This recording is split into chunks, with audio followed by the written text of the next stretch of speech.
نماز عیدین کا ثبوت اور ان کے پڑھنے کا طریقہ۔ اللہ رب العزت نے دوسرے پارے سورۃ البقرہ میں ارشاد فرمایا وَلِتُكْمِلُوا الْعِدَّةَ وَلِتُكَبِّرُوا اللَّهَ عَلَى مَا هَدَاكُمْ، اور اللہ کی تکبیر پڑھو، اللہ کے لیے بڑھائی بیان کرو اس پر کہ اس نے تم کو ہدایت عطا کی۔ یہاں سے عید الفطر کی نماز کا ثبوت ہے کہ جب تم عید یعنی رمضان المبارک کے روزوں کی گنتی مکمل کر لو، وَلِتُكْمِلُوا الْعِدَّةَ، تو تم وَلِتُكَبِّرُوا اللَّهَ عَلَى مَا هَدَاكُمْ، تو اللہ کی بڑھائی بیان کرو جس نے تم کو ہدایت عطا کی۔ اور عید الاضحیٰ یہ سورۃ الکوثر اس کی دوسری آیت فَصَلِّ لِرَبِّكَ وَانْحَرْ، پس آپ اپنے رب کے لیے نماز پڑھیں اور قربانی کریں، یعنی عید الاضحیٰ پہلے پڑھیں اس کے بعد قربانی، اور یہی نبی مکرم علیہ الصلاۃ والسلام کی سنت سے ثابت ہے۔ اب ان دونوں دنوں عید الفطر اور عید الاضحیٰ کا پس منظر کیا ہے؟ سنن نسائی کتاب صلاۃ العیدین حدیث نمبر 1553 میں ہے کہ جاہلیت کے دنوں میں ہر سال لوگ 2 دنوں میں کھیل تماشا کرتے تھے۔ جب نبی مکرم علیہ الصلاۃ والسلام مدینہ شریف تشریف لائے تو لوگوں کو دیکھا وہ دن سال میں 2 دن تماشا کرتے ہیں، کھیلتے ہیں، تو نبی مکرم علیہ الصلاۃ والسلام نے فرمایا اللہ تعالیٰ نے ان 2 دنوں کو ان 2 دنوں کے بدلے میں تبدیل کر دیا ہے، اور یہ 2 دن عید الفطر اور عید الاضحیٰ یہ خوشی کے دن ہیں۔ ان دنوں میں تم خوشی کرو، اور یہ ان دنوں سے خیرا منہما، یہ بہتر ہے یوم الفطر و یوم الاضحیٰ، عید الفطر کا دن اور عید الاضحیٰ کا دن۔ تو یہ اللہ رب العزت نے امت مسلمہ کو دیے اس دن میں خوشی کرنی چاہیے، اور اس دن کی نعمت ملنے کی وجہ سے اللہ رب العزت کی عبادت 2 رکعات نماز یہ پڑھی جاتی ہے اور یہ واجب ہے۔ نبی مکرم علیہ الصلاۃ والسلام عیدین کی نماز ادا فرماتے تھے، اور نسائی شریف میں ہی ہے، حضرت جابر سے مروی ہے، فرماتے ہیں کہ ہم نبی کریم صلی اللہ علیہ وسلم کے ساتھ عید کی نماز پڑھتے تھے، اور عید کی نماز خطبے سے پہلے پڑھتے، یعنی عید کی نماز کی جو 2 رکعات ہیں وہ پہلے پڑھی جاتی اور خطبہ بعد دیتے، اور عید کی نماز بغیر اذان ولا اقامہ، بغیر اقامت اور اذان کے پڑھی جاتی تھی۔ اسی طرح ایک اور حدیث مبارکہ میں نبی کریم صلی اللہ علیہ وسلم عیدین کی 2 رکعات میں اور جمعے کی 2 رکعات میں سبح اسم ربک الاعلی اور حل اتاک حدیث الغاشیہ کی تلاوت فرماتے، یعنی پہلی رکعت میں سبح اسم ربک الاعلی اور دوسری رکعت میں سورۃ الغاشیہ کی تلاوت فرماتے۔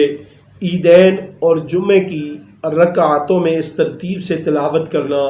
یہ بھی سنت سے ثابت ہے۔ اور اسی طرح حدیث مبارکہ میں نبی کریم صلی اللہ علیہ وسلم خطبہ دیتے، اور دونوں خطبوں کے درمیان مختصر سا قعود فرماتے، یعنی ایک خطبہ پڑھا، تھوڑی دیر کے لیے بیٹھ جاتے اور پھر دوسرے خطبے کے لیے کھڑے ہو جاتے۔ تو اس طرح یہ ثابت ہو گیا کہ 2 خطبے ہیں اور دونوں خطبوں کے درمیان مختصر بیٹھنا یہ بھی سنت سے ثابت ہے۔ اور عیدین کی نماز 2 رکعات ہے۔ حضرت عبداللہ ابن عباس سے مروی ہے، اور یہ حدیث نمبر ہے نسائی شریف کی 1584 حضرت ابن عباس سے مروی ہے، فرماتے ہیں کہ بے شک نبی کریم صلی اللہ علیہ وسلم تشریف لائے عید کے دن، پس آپ نے فصلی رکعتین لم یصلی قبلہا ولا بعدہا، آپ نے عید کی نماز 2 رکعت پڑھائی، اس سے پہلے اور بعد میں کوئی نماز کوئی رکعت نہیں پڑھی، اس لیے عید والے دن عید سے پہلے کسی قسم کے نوافل نہیں پڑھنے چاہیے۔ اب عیدین کی نماز پڑھنے کا طریقہ یہ بالکل آسان ہے۔ سب سے پہلے نیت کریں گے، میں نیت کرتا ہوں اس نماز کی 2 رکعت نماز عید الفطر یا عید الاضحیٰ واجب کے ماں 6 تکبیرات واجب کے، پیچھے امام صاحب کے منہ میرا طرف خانہ کعبہ شریف، اللہ اکبر، دونوں قدموں میں یعنی تکبیر تحریمہ کہتے ہوئے اپنے ہاتھوں کو کانوں تک اٹھائیں اور پھر تکبیر تحریمہ کہہ کر اپنے ہاتھوں کو ناف کے نیچے باندھیں۔ اس کے بعد ثنا ہے، ثنا پڑھنے کے بعد امام نے قرات شروع کرنے سے پہلے 3 تکبیرات کہنی ہیں، اور پہلی تکبیر پر اللہ اکبر کہہ کر کانوں تک ہاتھ اٹھانے اور ہاتھ کھلے چھوڑ دینے، اور دونوں تکبیروں کے درمیان میں 3 تسبیحات کا فاصلہ کریں تاکہ لوگ پیچھے جو ہے وہ آسانی سے تکبیرات کہہ سکیں۔ تیسری تکبیر کہنے کے بعد پھر مقتدی خاموش رہے گا، امام تعوذ تسمیہ کے بعد قرات کرے سورۃ الفاتحہ جاری اونچی آواز میں، اور یہی سنت سے ثابت ہے۔ سورۃ الفاتحہ کے بعد سورۃ الاعلیٰ پہلی رکعت میں پڑھی جائے، یہی سنت ہے، جس طرح کہ میں نے ابھی حدیث شریف کے ثبوت کے ساتھ آپ کو بتایا۔ تو اس کے بعد رکوع سجود، اب دونوں سجدے کرنے کے بعد جب دوسری رکعت کے لیے کھڑے ہوں گے تو امام جہری قرات کرے گا سورۃ الفاتحہ کے ساتھ سورۃ الغاشیہ ملا ہے، یہی سنت ہے۔ اور اس کے بعد رکوع میں جانے سے پہلے 3 تکبیرات کہیں، اللہ اکبر کانوں تک ہاتھ اٹھا کر چھوڑ دے، اور 3 تکبیرات کہنے کے بعد چوتھی تکبیر کہتے ہوئے وہ رکوع میں چلا جائے۔ یوں 3 تکبیرات پہلی رکعت میں اور 3 ہی تکبیرات دوسری رکعت میں اضافی، یہ 6 تکبیرات جو زائد ہیں وہ ہو جائیں گی۔ اس کے بعد رکوع ہے، سجود ہے، اور پھر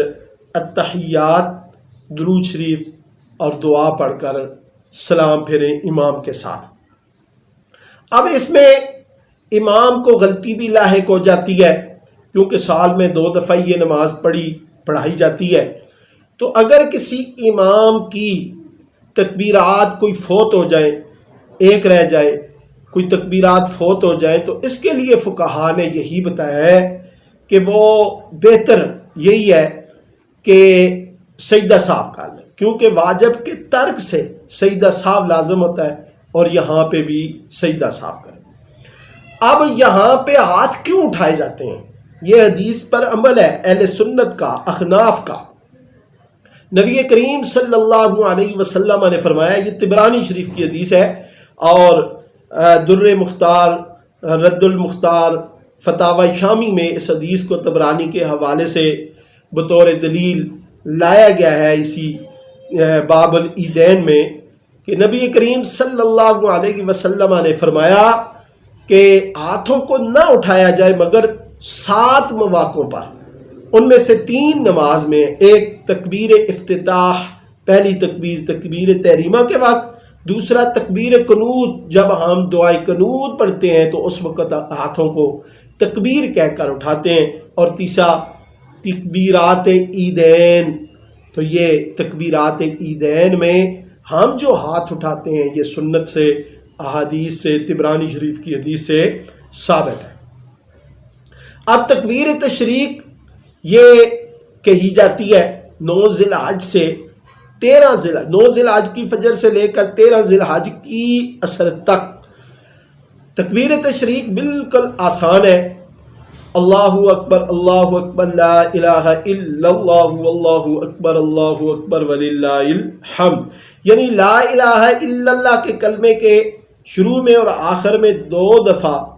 اللہ اکبر کہنا ہے، یعنی اللہ اکبر لا الہ الا اللہ واللہ اکبر وللہ الحمد، اور آخر میں وللہ الحمد کہنا۔ اب ہر نماز کے بعد اس تکبیر تشریق کا پڑھنا 9 ذی الحج سے 13 ذی الحج کی اثر تک یہ واجب ہے، یہ کہنی چاہیے۔ اب احادیث مبارکہ میں یہ بھی حوالہ ملتا ہے کہ نبی علیہ الصلوۃ والسلام کے دور میں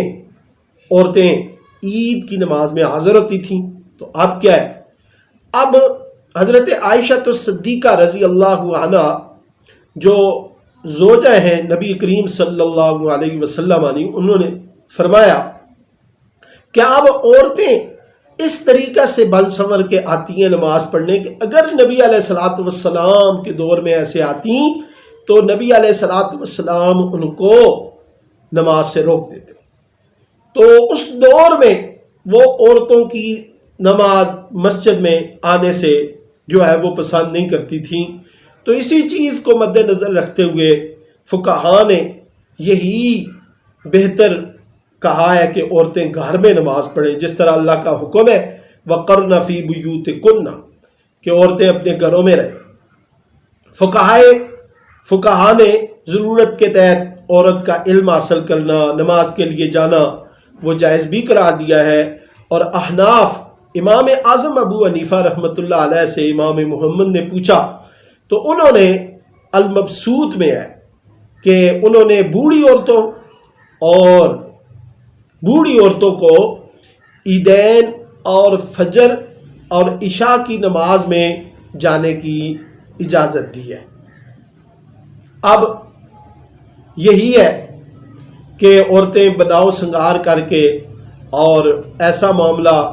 نہ ہو کہ فتنہ پیدا ہو، اس چیز کو مد نظر رکھا جائے، ورنہ عورت کے لیے سب سے بہترین جگہ اس کا گھر ہے، اور گھر کا سب سے جو محفوظ کمرہ ہے وہاں پہ وہ نماز پڑھے، وہی اس کے لیے بہتر ہے۔ تاہم بوڑھی عورتیں اگر عیدین اور فجر اور عشاء کی نماز میں جماعت میں شامل ہوتی ہیں تو اس کا بھی ثبوت موجود ہے۔ اللہ رب العزت ہمیں عیدین کی صحیح